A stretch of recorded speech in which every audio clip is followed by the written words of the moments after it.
আজকে আমি দেখাবো ফেলে দেওয়া মাছের মাথা আর লেজ কিভাবে কাজে লাগাইতে হয়। আসসালামু আলাইকুম আমার ভাই ও বোনেরা, আপনারা সবাই কেমন আছেন? আশা করি আল্লাহর অশেষ রহমতে সবাই ভালো আছেন। আর আলহামদুলিল্লাহ আপনাদের দোয়ায় আমিও ভালো আছি।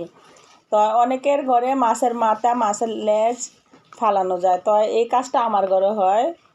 তো এখন থেকে ভাবছি আর মাছের মাথাও ফালাবো না, মাছের লেজও ফালাবো না। তো এই মাছের মাথা আর লেজ কীভাবে কাজে লাগাইতে হয় তাহলে আমার এই ভিডিওতে দেখেন, তাইলে বুঝতে পারবেন। তো প্রথমত আমি মাছের মাথা লেজ এগুলো সব বাজি করে নিলাম। তো বাজি করে তারপরে এখানে আমি রান্না করব এটা। তো আমার আপুরা ভাইয়েরা অবশ্যই আমার ভিডিওটা দেখবেন, তাহলে আর আপনাদের মাছের মাথা ফালাতে হবে না। এখানে আছে রুই মাছের লেজ, তারপরে আছে এখানে আছে 2 রকমের মাছের মাথা, তারপরে আছে মাছের লেজ আর কি। তো এগুলা দিয়ে আমি রান্না করব পেঁয়াজ কুচি আলু দিয়ে। তো এই রান্নাটা একবার হলো আপনারা অন্ততপক্ষে বাসায় রান্না করবেন। আর আমি এখন থেকে একটা আপুর ভিডিওতে দেখছি, তো আমি ভাবলাম এখন থেকে মাছের মাথা কেন ফালাবো, মাছের মাথা তো এইভাবে কাজে লাগাইলে বেশ ভালো খাওয়া যায়। তো আমি কিন্তু মাছটি প্রথম বাজা নিছি, একদম মশমশা করে বাজছে, কারণ এই রান্নাটা রাঁধতে হলে মাছ একদম মশমশা করে বাজতে হবে। আর এখানে আমি নিয়েছি ছোটো সাইজের 3টা আলু আর হলো 3টা পেঁয়াজ। তো অল্প একটু করে রান্না করবো, যেহেতু মাছের মাথাগুলো মাছটা একটু বেশি আছে। আর এই যে দেখেন আমি এখান থেকে মাছগুলো একটু বড় কাটাগুলো বাচ্চা ফালাই দিছি।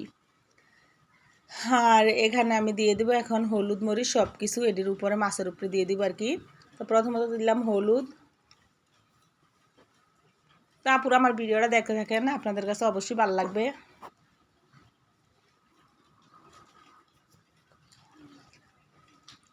হলুদের গুঁড়া, মরিচের গুঁড়া, ধনিয়ার গুঁড়া, কাঁচামরিচ, আদা রসুন বাটা এখানে আমি সব কিছু দিয়ে দিছি। এখন ভালো মতো একটু লাড়াচাড়া করে ঢাকনা দিয়ে ডাইকা দেবো একটু পরে। এই দেখেন আমার লাড়াচাড়া শেষ, আমি ঢাকনা দিয়ে দিলাম। কিছুক্ষণ পর পর ঢাকনাটা তুলে লাড়া দিব। আর এখানে আমি পানি দিব না।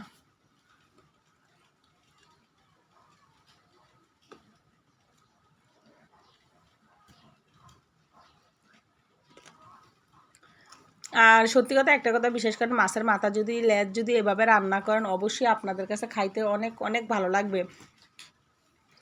1 প্লেট ভাত অনায়াসে খাইতে পারবেন এই মাছের মাথা এভাবে রান্না করলে। এখন থেকে মাছের মাথা লেজ কারো ফালানোর দরকার নাই। যে মাছের মাথা লেজ এভাবে রান্না করে খাইবেন, অবশ্যই আমাকে কমেন্টস করে জানাবেন আপুরা ভাইয়ারা। দেখেন আমার তরকারি থেকে যে একদম তেল ছেড়ে দিছে, আর তরকারিটা ঠিক এরকমই হবে রান্নার পরে। তা আজকে আমি আপনাদের একসাথে 2টা রান্না শেয়ার করব।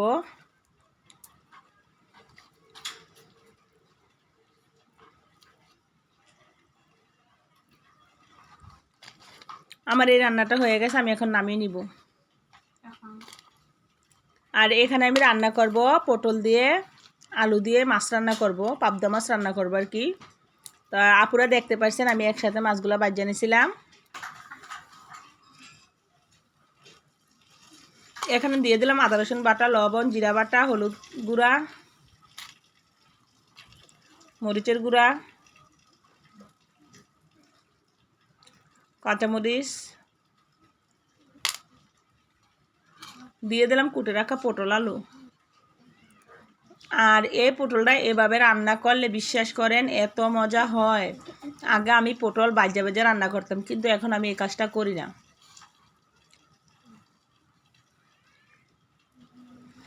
এভাবে পটলটা রান্না করলে এত সফট হয় যা বলার মতন। আর তরকারিটা খেতে তো সেই স্বাদ।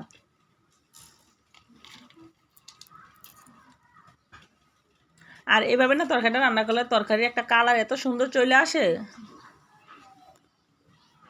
দেখতে খুব ভালো লাগে।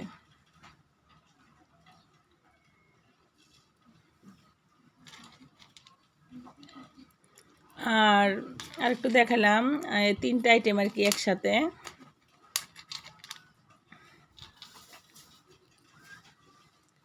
পটলে পানি দিয়ে দিলাম।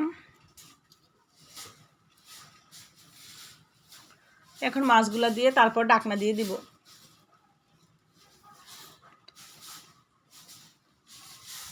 তো আমার আপুরা ভাইয়ারা আমার ভিডিওটা ভালো লাগলে একটা লাইক দিতে ভুলবেন না, চ্যানেলটাকে সাবস্ক্রাইব করে রাখতে ভুলবেন না। আর সব সময় আমার পাশে থাকবেন। ভিডিওটা শেষ করলাম, আল্লাহ হাফেজ।